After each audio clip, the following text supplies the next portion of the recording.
Hello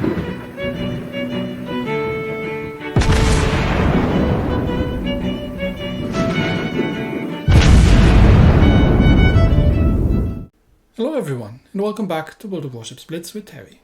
Today we'll be talking about modules, because there's something I realized when I was just, fiddling around with the modules.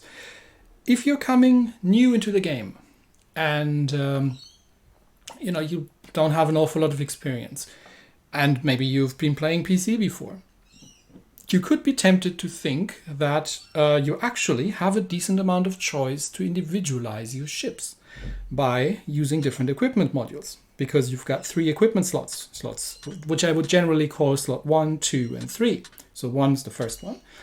First slot is generally gunnery related, unless you're in a carrier, in which case it is airplane related, because carry is, well, anyway. So you could be tempted to say, oh yeah, well, you could so many choices. Which one should we use? And you could think like, I've got 6, 7 modules here, I've got another 6 here, I've got another 6 here. There are a lot of possible choices and a lot of possible things that you could do. The reality is a lot more disappointing, I'm afraid, because most of these modules, maybe not most of them, but a large amount of these modules are probably mostly useless. So let's go through them just briefly and discuss quickly in which situations you may be tempted to use these kind of modules. And we're going to switch between ships a couple, because there are a couple of special modules that you only get on certain ships and such. So ignoring the legendary module here, beginning with the aiming system modification 1. This gives us main battery traverse speed, 10%. Remember, these are not percentage points. This is 10% of what you have. So if you have a 5% turret traverse if you have a 5 degrees per second turret traverse on the thing, because it's not percentage, it doesn't make sense anyway. But if you've got a 5 degrees per second, you get 10% extra. So 5.5 degrees per second. So it's not a huge difference. And you get also 10% on the secondaries and 10% on the torpedo tubes. You will almost never see this module ever being used. Why? Because you mostly never need to buff all 3 of these things. First of all, there are some ships that have main guns, secondary guns, and torpedo tubes, but generally they're better modules for all of these things. So, for example, if you wanted to, there are a couple of destroyers where you may want to have the torpedo tube traverse, but very, very few edge cases. Mostly that's useless. Secondary traverse, your secondaries are not 360. Your secondaries are side mounted. At worst, they're flat against the ship and then need to align them again.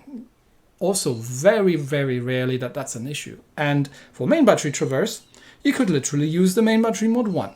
Because that gives you 20% main battery traverse speed. So in our example, instead of 5 degrees per second, you'd go 6 degrees per second.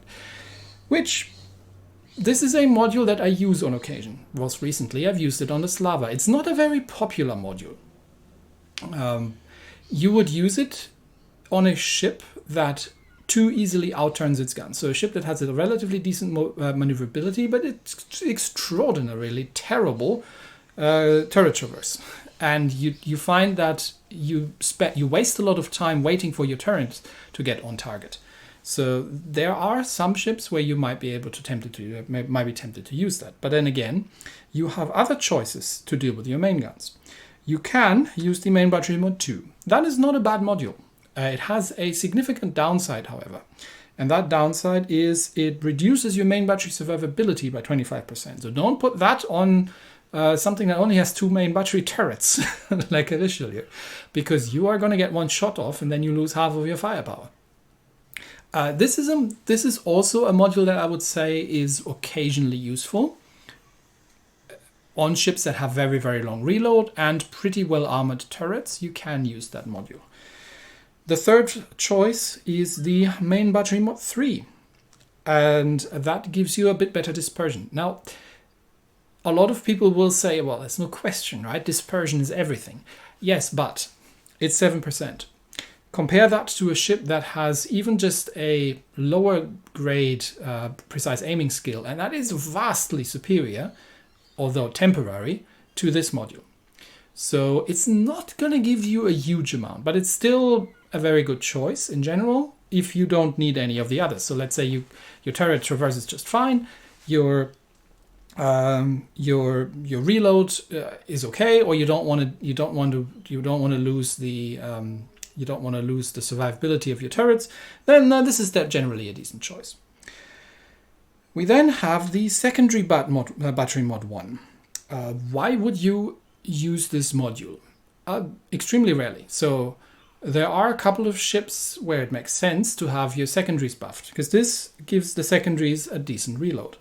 The thing is, most of these ships are German. So if we filter that for German battleships and look at the Großer Kur first, yes, you could reduce your secondary reload by 15%, but the Germans actually get the special module. So this one is, I think, unique to the Germans, which is the secondary battery mod 2, which gives you 10% range and 10% better dispersion on both the manual and the auto secondaries, which is just plainly superior to this module.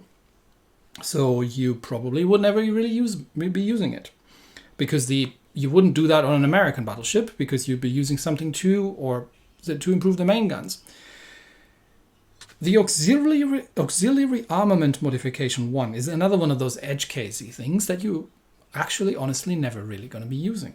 The only case where you may be able to tempted to be using this is on something like you could use it on something like a Friesland, because that thing, you don't need the reload because it's already hilarious. You don't need I don't even think you can get the precise aim, but I'm not sure. You probably don't. You don't need a turret traverse either, but you could use that. I mean, Friesland obviously doesn't have secondaries, but you can use that to buff your AA range. And on a ship that doesn't need any of the others, but has already a great AA. So this is sort of a semi-AA build. But honestly, really the modules you're going to be using here are the turret traverse, reload, and dispersion. On a German ship, you would use the secondary module, and on an American battleship, I believe you get the special module. Yes, on American battleships, and I'm not sure if it's on any others, but this is a special module for the Americans, which increases your range on the main guns. This is something you can do. Alternatively, you can use any of the others. Probably not the turret traverse, because it doesn't give you an awful lot, and I rarely use it, but generally it's precision or reload. Unless it's German, then it's secondaries. Unless it's American, then it's that. Now, talking about battleships, obviously. Well, for cruisers, it's a similar story, right? You look at your values and say, okay, my turret traverse is dreadful, and I'm constantly out-turning my turrets. On something where you maneuver a lot, like a Soviet light cruiser, you could use the main battery mod. So that wasn't too terrible. Let's go into slot 2 then. Well, this is where it gets a little sketchy, because there's actually, in all honesty, only one that you can use. Maybe a second one, but the rest is garbage. We'll ignore the legendary module here. Damage control system modification. This increases your fire and flooding resistance by 10%. And here comes in what I said earlier, erroneously, about the traverse. Fire and flooding resistance does two things. Fire and flooding resistance reduces the chance of you being set on fire, and it reduces the damage that fires do. So you would say, hey, that's a great thing. Why wouldn't you buff that? Well, it's not 10 percentage point, right? It's not that you start off with 20, you put the module in, you get 30. No, it's you start off with 20, you put the module in, you get 22. And that's not a big difference. That's not a big difference at all. So in most cases, this module you would never use this module, simply because the impact that it has is so minuscule, especially compared to the other ones.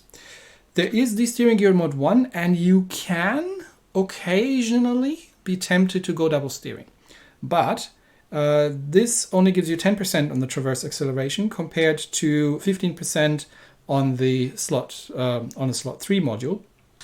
And there's the propulsion mod, and this honestly is the only mod that I would really use in slot 2 ever for anything. I can't really think of much. Maybe unless you're talking about an AA build, right? Maybe, but this gives you 20% acceleration. This is huge. These 20% acceleration can make the difference between dying to Shimakaze torpedoes and taking 1 or 2. This allows for things like German heavy cruisers, who are not the most nimble and speedy things out there, to get into close range engagements with destroyers that they would otherwise have to avoid just simply due to the threat of torpedoes. Because acceleration works both ways. It's not just making your ship go faster from being not fast, it also makes it go slower from being fast. So for torpedo dodging, the old, oh no, I'm being torpedoed, I'm just going to put the engines in reverse and put the rudder hard left in order to drop the speed as quickly as possible. This can make all the difference. So there's really no other module here. I have done a video on the deck protection mod. It has no impact. I don't know if it's broken or if it's just again doing the percentage thing on a value that's already low and it doesn't make a huge dent. But I did not find a measurable impact of this module. In extreme situations for meme builds, again, Friesland, you could do something like this, right? And could say, all right, I'm only ever going to play the ship divisioned up with a carrier. I'm never going to play general purpose. I'm never going to play alone.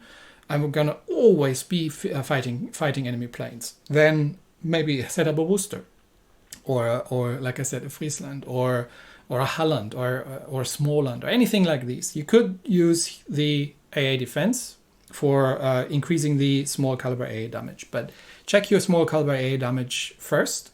You'd only ever use that on something that has a really good defensive AA skill and very high value in small caliber AA anyway. Because for small caliber AA to be impactful, you do need to be relatively close to the planes. And this one just reduces the main battery repair time, given that you can use a repair kit to repair your main battery, or you can use captain skills to reduce the time it takes to repair your main battery, although probably nobody really uses those, but you could if that's happening.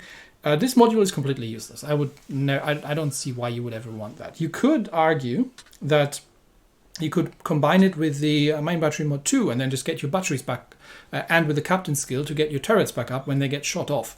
But that's a hefty price to pay because you're losing out on the propulsion mod, which generally is extremely useful. So slot 2, there's really nothing. Slot 3, same story, almost same story. They're really just 2 modules and maybe a third that in rare occasions is going to happen. You could increase your main battery survivability. Why would you want to do that? Well, I don't see any point in that. I mean, you could, but you're losing out. Because the one module that you probably want to use here, unless you're in a destroyer, so for anything else, most other things, you're going to use the steering gear mod 2. Why? Because it makes you change direction more quickly. Why is that important? Because it allows you to dodge torpedoes. It allows you to dodge incoming shell fire. It allows you to not be a stationary or a target that sails in or something that sails in a straight line. This is the most common module. Unless you're in a destroyer or something very, very sneaky like a German battle cruiser or maybe a Japanese cruiser, Japanese heavy cruiser, you would use the concealment module. So these 2 are the canonical modules for slot 3. The torpedo defense modification gives you 15% torpedo damage reduction. Again, it's not 15% points. It's not you start out with 25 and you end up with 40. No, right? You get the drift. You end up with 28 or something. In rare occasions, again for the AA build that I talked about earlier, you could use the air defense modification, or maybe on a carrier if you say you don't get targeted by destroyers an awful lot, and you don't need to move your carrier around an awful lot and dodge torpedoes. But you are getting targeted by enemy carriers, and you're, say, in a German carrier, and you already have great AA, and you just want to have an AA build in that thing because you want to play aggressively and just use it. Sure, AA build, valid. Most other cases, no. The propulsion mod 2. Again, extreme rare cases. You could use it on French destroyers, scout cruisers, but you are giving up on the maneuverability, and the maneuverability on those things isn't great to begin with, but they are fast, and you can do a speed build. The advantage of that is that you're throwing everybody else's aim off, because it's not an awful lot. So it's only 5%, so you have to use it on something that already has an insane speed. And we're not talking with the engine boost up, before you start using the engine boost, such that you have a pretty high base speed, which then gives you this extra 5%, which can then throw some aim off because you're just that little bit speedier than other ships of the same type that other people are sailing. But again, it's a pretty much an edge case. So what you will find is that in most ships, you have this sort of build. You have propulsion in slot 2, steering in slot 3, and then you choose whatever is appropriate for slot 1. Again, in most cases, that's where actually the most interesting choice is, but the rest isn't. And again, it's not also all modules. No one is ever going to use the aiming system mod 1, and unlikely to ever use the secondary battery mod 1 or the auxiliary armament. Most cases, you're not going to see these. You're either going to see reload, precision, turret traverse, or maybe a special module like range or secondaries for the Germans. But yeah, so yes, that's what I'm saying when I'm talking about a canonical build. Everybody is going to build with propulsion and steering, or propulsion and concealment. And that's pretty much it. Rare cases, maybe double steering, but I would generally advise against it. I have used it in the past on my German cruisers, but the loss of not using the propulsion mod is just too great. So, well, there you go. I am still gonna maybe test a damage over time tank build, like on something like a Montana, but I am very, very skeptical that, because of the legendary module, but I'm very skeptical that this is more valuable than these kind of general purpose builds. So, yep, there you are. It looks like a lot of combinations, but in actuality, not quite as many as you may have thought. That's it for me today. Thanks, everybody, and I'll see you next time. Bye-bye.